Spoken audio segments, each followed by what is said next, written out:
Baby, ಹೊಟ್ಟೆಲೊಂದ್ ಮಗು ಇರುವಾಗ ಮದ್ವೆ ಹೇಗೆ ಅಂತ ಯೋಚನೆ ಮಾಡ್ಬೇಡ. ನಮ್ ವಿವೇಕ್ ಎಲ್ರ ಹಾಗಲ್ಲ, ತುಂಬಾ ಬ್ರಾಡ್ ಮೈಂಡೆಡ್ ಅಲ್ವಾ ವಿವೇಕ್? ಹಾ yes aunty. Charu dear, nothing to worry. ನಾನ್ ನಿಮ್ಮನ್ನ ಆಕ್ಸೆಪ್ಟ್ ಮಾಡಿದ್ದೀನಿ, ಸೊ ನಿಮ್ಮ ಹೋಟೆಲ್ ಇರೋ ಮಗುನ ಆಕ್ಸೆಪ್ಟ್ ಮಾಡಲ್ವಾ?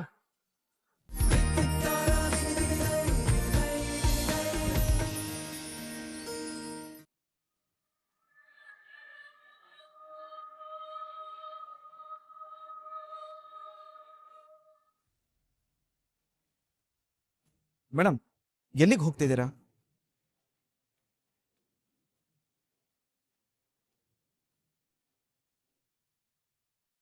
ತವ್ರ ಮನೆಗೆ ರಾಘು. ಅಲ್ಲ ಮೇಡಮ್, ಇವಾಗ ಎಲ್ಲ ಸರಿ ಹೋಗಿದೆ. ಇವತ್ ರಾತ್ರಿಯಿಂದ ಹೊಸ ಜೀವನ ಶುರು ಆಗ್ತಿದೆ. ಇವಾಗ ಇದ್ದಕ್ಕಿದ್ದಾಗೆ ಈ ತರ ಲಗೇಜ್ ತಗೊಂಡು ತವ್ರ ಮನೆಗೆ ಹೋಗ್ತೀನಿ ಅಂದ್ರೆ ಏನ್ ಅರ್ಥ ಮೇಡಮ್? ಮನೆಯವ್ರೇನಾದ್ರೂ ಹೋಗೋದಕ್ಕೆ ಹೇಳಿದ್ರಾ? ಏಯ್, ಮನೆಯವರೇ ಒಪ್ಕೊಂಡು ಫಸ್ಟ್ ನೈಟ್ಗೆ ರೆಡಿ ಮಾಡಿದ್ದಾರೆ. ಅವ್ರು ಯಾಕೆ ಇವ್ರನ್ನ ಹೋಗು ಅಂತಾರೆ? ಮತ್ತೆ ಇದಕ್ಕಿದ್ದಾಗೆ ಲಗೇಜ್ ಸಮೇತ ಹೊರಟು ನಿಂತಿದ್ದಾರೆ ಅಂದ್ರೆ ಏನು ಅರ್ಥ? ಲೋ ರಾಘು, ನೀನೇನಾದ್ರೂ ಹೊಸ ಅವತಾರ ಮಾಡ್ತಿದ್ಯಾ ಹಿಂಗೆ? ನೀನ್ ಸ್ವಲ್ಪ ಬಾಯಿ ಮುಚ್ಕೊಂಡಿರಪ್ಪ. ಮೇಡಮ್, ಏನಾಯ್ತು ಅಂತ ಮಾತಾಡಿ. ಇದ್ದಕ್ಕಿದ್ದಾಗೆ ಯಾಕೆ ಹೋಗ್ತಿದ್ದೀರಾ? ಮನ್ಸಿಗೆ ಬೇಡವಾಗ್ಲಿ ಇರೋದು ನಮ್ಮಿಂದ ದೂರ ಇರ್ಬೇಕು ಅಲ್ವಾ ರಾಘು? ಇವಾಗ ಯಾರ ಮನ್ಸಿಗೆ ಯಾರು ಬೇಡವಾಗಿದ್ದಾರೆ? ಇವಾಗ ಏನಾಯ್ತು ಅಂತ ಹೇಳಿ ಮೇಡಮ್. ನನ್ ಮನ್ಸಿಗೆ ಬೇಡ ಅಂತ ಡಿಸೈಡ್ ಮಾಡ್ದೆ ರಾಘು.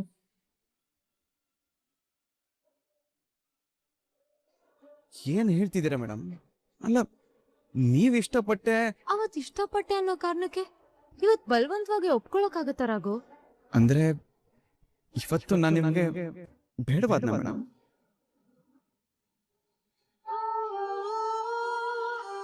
ನೀನ್ ಬೇಡ ಅಂತ ನಾನ್ ಯಾವಾಗ ಹೇಳ್ದೆ?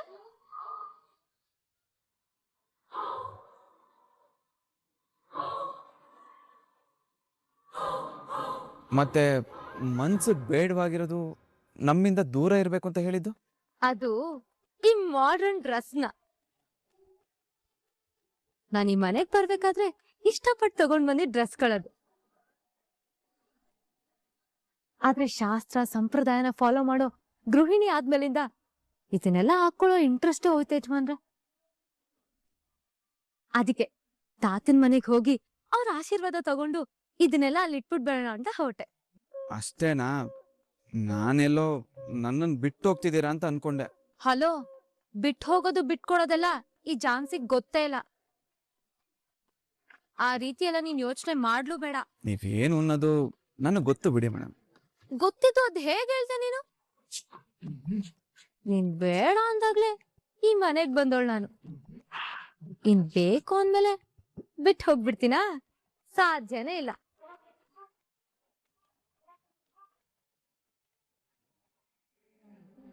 ಈ ಜನ್ಮದಲ್ಲ, ಮುಂದಿನ 7 ಜನ್ಮದಲ್ಲೂ ನೀನೇ ನನ್ ಗಂಡ. ಆ ದೇವ್ರೆ ಬಂದ್ ಹೇಳಿದ್ರು ನಾನ್ ನಿನ್ನ ಬಿಟ್ಟು ಹೋಗಲ್ಲ. ಸರಿ, ತಾತನ್ ಮನೆಗೆ ಹೋಗಿ ಬೇಗ ಬಂದ್ಬಿಡ್ತೀನಿ. ಆಗ್ಲಿ, ಹುಷಾರು. ಬಾಯ್ ಯಜಮಾನ್ರೆ. ಹೋಗ್ಬನ್ನಿ. ಅಣ್ಣ, ನೀನ್ ಇವಾಗ ತಿರುಗ್ಬೋದು. ಹೋಗ್ ಬರ್ತೀನಿ. ಬಾಯ್. ಬಾಯ್.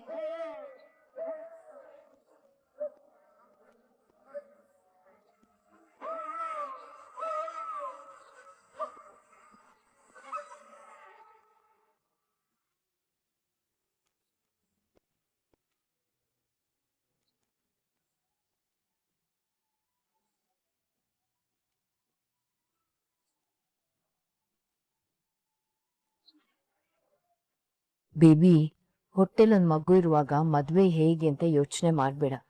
ನಮ್ ವಿವೇಕ್ ಎಲ್ರ ಹಾಗಲ್ಲ, ತುಂಬಾ ಬ್ರಾಡ್ ಮೈಂಡೆಡ್ ಅಲ್ವಾ ವಿವೇಕ್? ಹಾ yes aunty. Charu dear, nothing to worry. ನಾನ್ ನಿಮ್ಮನ್ನ ಆಕ್ಸೆಪ್ಟ್ ಮಾಡಿದ್ದೀನಿ, ಸೊ ನಿಮ್ಮ ಹೋಟೆಲ್ ಇರೋ ಮಗುನ ಆಕ್ಸೆಪ್ಟ್ ಮಾಡಲ್ವಾ?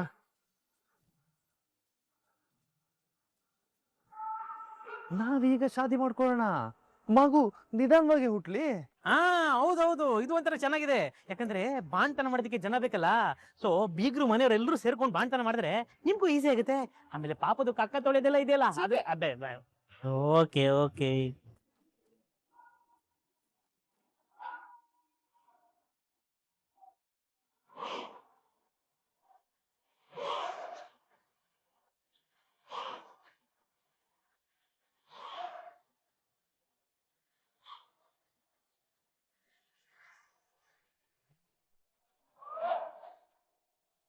ವಾವ್ ಮೇಡಮ್ ಕೈ ಕೊಡಿ.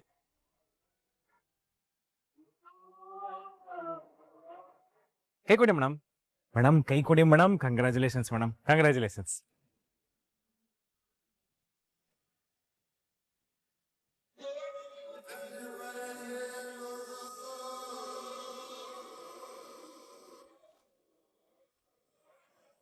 ಕಿಟಿ, ಕಂಗ್ರ್ಯಾಚುಲೇಷನ್ಸ್. ಓಯ್ ಸರ್, ಮದುವೆ ಗಂಡು ನೀವು ನಿಮ್ಗೆ ಹೇಳದೇ ಇರಕ್ಕಾಗತ್ತಾ? Congratulations sir, congratulations. Super super. Okay okay okay okay Charu, ನೀನೇನು ಹೇಳಿಲ್ಲ, ನಿಂಗೆ ಓಕೆ ತಾನೆ? ಅವಳು ತುಂಬಾ ಖುಷಿಯಾಗಿದ್ದಾಳೆ, ಅದಕ್ಕೆ ಮಾತ್ ಬರ್ತಾ ಇಲ್ಲ ಅಲ್ವಾ ಬೇಬಿ? ಆದ್ರೂ ನಿಮ್ ಬಾಯಿಂದ ಹೇಳಿದ್ರೆ ಅದು ಕೇಳಕ್ಕೆ ಚೆನ್ನಾಗಿರುತ್ತೆ. ಬೇಬಿ, ಇದಕ್ಕೆ ಅಷ್ಟೊಂದು ಆಸೆಯಿಂದ ಕೇಳ್ತಿದ್ದಾನೆ. ನಿಮ್ ಮದ್ವೆ ಒಕ್ಕೆ ಇದೆ ಅಂತ ಹೇಳು ಬೇಬಿ.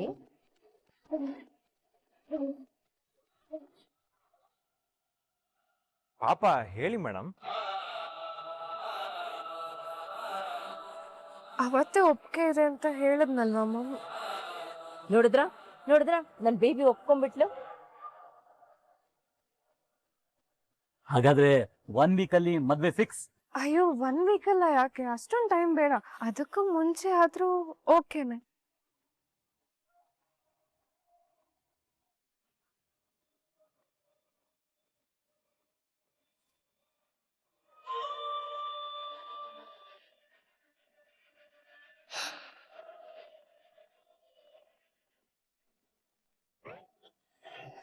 ವಾವ್, ಬೇಕೋ ಬೇಟಾ, ನಿನ್ಗಿತ್ತ ಅರ್ಜೆಂಟ್ ಅವಳಿಗಿದೆ.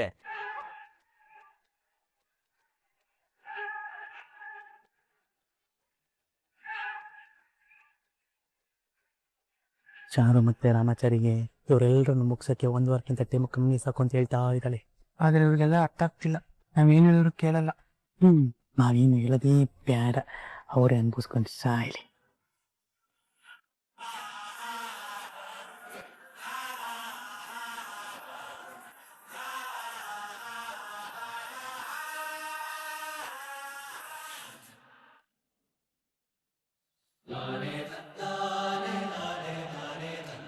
ಝಾನ್ಸಿ ಮೇಡಮ್ ಮನೆಗೆ ಬಂದ್ರು.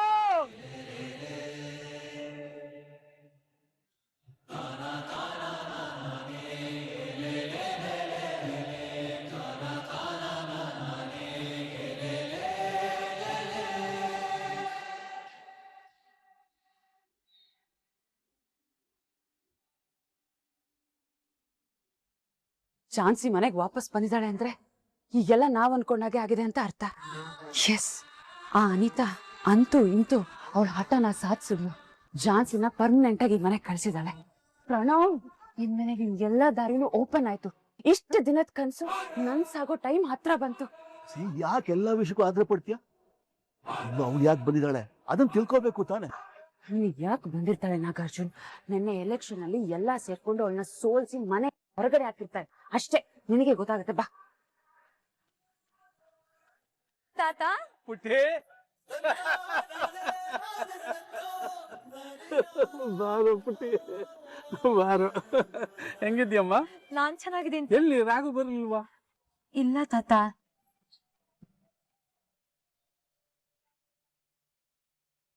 ಏನಮ್ಮ ಝಾನ್ಸಿ, ಆ ಮಿಡಲ್ ಕ್ಲಾಸ್ ಫ್ಯಾಮಿಲಿಯವರು ಅವ್ರ ಬುದ್ಧಿ ತೋರ್ಸಿದ್ರ? ನಿನ್ ಬಂಗಾರದಂತ ಮನ್ಸನ್ನ ಅರ್ಥ ಮಾಡ್ಕೊಳ್ದೆ ಮನೆಯಿಂದ ಕಳಿಸ್ಬಿಟ್ರ? ಯಾಕಮ್ಮ ತುಳಸಿ, ಏನೇನೋ ಮಾತಾಡ್ತಾ ಇದ್ಯಾ? ನಾನ್ ಏನೇನೋ ಮಾತಾಡ್ತಾ ಇಲ್ಲ ಅಪ್ಪ. ಎಲ್ಲಿ ನಾವು ನೊಂದ್ಕೊಂಡ್ಬಿಡ್ತೀವಿ ಅಂತ ತುಂಬಾ ವಿಷಯಗಳನ್ನ ನಮ್ಮಿಂದ ಮುಚ್ಚಿಟ್ಟು ಸಹಿಸ್ಕೊಂಡು ಅಲ್ಲಿ ಬದುಕ್ತಾ ಇದ್ಲಪ್ಪ.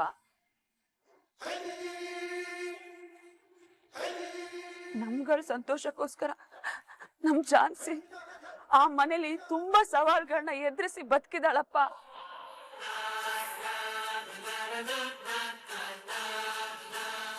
ಇವತ್ತು ನೀನ್ ಆ ಮನೆ ಬಿಟ್ಟು ಬಂದು ತುಂಬಾ ಒಳ್ಳೆ ಕೆಲಸ ಮಾಡಿದ್ಯಾ ಝಾನ್ಸಿ. ನಿನಗೆ ನಾವೆಲ್ಲರೂ ಇದೀವಿ, ಸಂಕಟ ಪಡ್ಬೇಡ, ಸಂತೋಷವಾಗಿ ಬಾಮ್ಮ. ಅತ್ತೆ, ಯಾಕೆಷ್ಟು ಎಮೋಷನಲ್ ಆಗಿದ್ದೀರಾ? ನೀವ್ ತಿಳ್ಕೊಂಡಿರೋ ಹಾಗೆ ನಾನು ಗಂಡನ ಮನೆ ಬಿಟ್ಟು ಬಂದಿಲ್ಲ.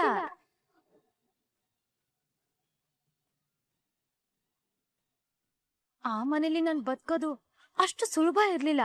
ಸಾಕಷ್ಟು ಸವಾಲುಗಳನ್ನೆಲ್ಲ ಎದುರಿಸಿದೀನಿ, ಅದೆಲ್ಲ ಸತ್ಯನೇ. ಆದ್ರೆ ಈಗ ಎಲ್ಲಾ ಸವಾಲುಗಳಲ್ಲೂ ಗೆದ್ದಿದ್ದೀನಿ. ಆ ಮನೆಯವ್ರ ಮನ್ಸಲ್ಲಿ ಜಾಗ ಮಾಡ್ಕೊಂಡು ಮನೆ ಮೆಚ್ಚಿದ ಸೊಸೆ ಅಂತ ಅನ್ನಿಸ್ಕೊಂಡಿದೀನಿ.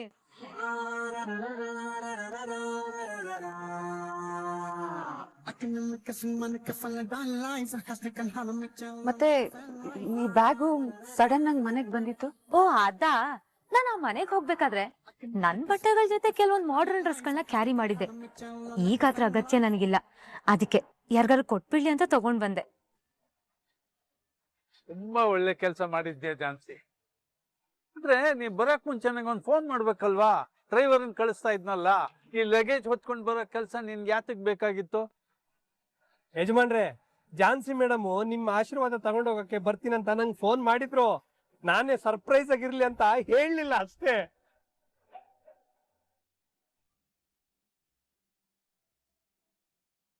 ಕಳ್ಳ ನೀನು. ಆಶೀರ್ವಾದ ತಗೊಳಕ್ ಬಂದಿದ್ಯಾ? ಏನ್ ವಿಷಯ? ತಾತ, ನನ್ ಜೀವನದಲ್ಲಿ ಏನೇ ಒಳ್ಳೇದಾಗಿದ್ರು ಅದ್ ನಿಮ್ ಆಶೀರ್ವಾದದಿಂದಾನೆ. ಹಾಗೆ ಮುಂದೆನೂ ನನ್ ಜೀವನ ಚೆನ್ನಾಗಿರ್ಬೇಕು ಅಂತ ಆಶೀರ್ವಾದ ಬೇಕು ತಾತ. ಎಲ್ಲ ಸರಿಯಮ್ಮ, ನಿನಗೆ ಎಷ್ಟು ಆಶೀರ್ವಾದ ಬೇಕು ಟನ್ಗಟ್ಲೆ ಆಶೀರ್ವಾದ ಕೊಡ್ತೀನಿ. ಈಗೇನ್ ವಿಷಯ ಅದೇ ಹೇಳು. ಅದು ತಾತ, ನಮ್ ಮನೆಯವರೆಲ್ಲ ನನ್ನ ರಾಗು ಹೆಂಡ್ತಿ, ಆ ಮನೆ ಸೊಸೆ ಅಂತ ಮನ್ಸಾರೆ ಒಪ್ಪಿ ನಮ್ ಸಂಸಾರ ಶುರು ಮಾಡ್ಸೋದಕ್ಕೆ ಇವತ್ ಮುಹೂರ್ತ ಫಿಕ್ಸ್ ಮಾಡಿದ್ದಾರೆ.